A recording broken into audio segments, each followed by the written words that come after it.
gift for a local veteran. He was given this, a new ride. A group of high school students, in fact, helped restore that car for him. And that veteran says it's going to be a big help. 13's Adam Williams has the story.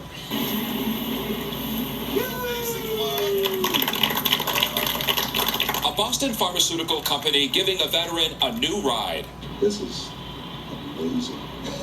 I'm so glad that I've got with all those people that care about me. John Harold served in the military for 12 years. Today, the community is thanking him for his service by giving him a refurbished car. To a homeless veteran, this is a hand up in the right direction, and to put everything in perspective and to put all the pieces together so that I can move on and be successful.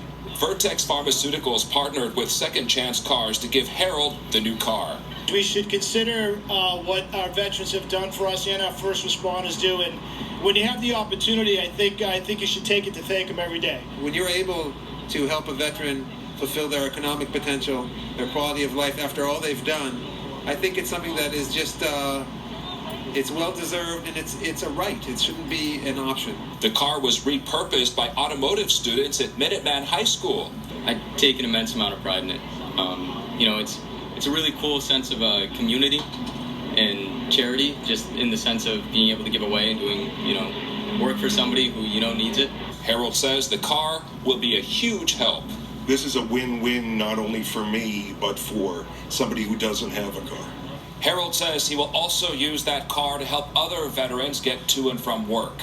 In the newsroom, I'm Adam Williams, 7 News 19.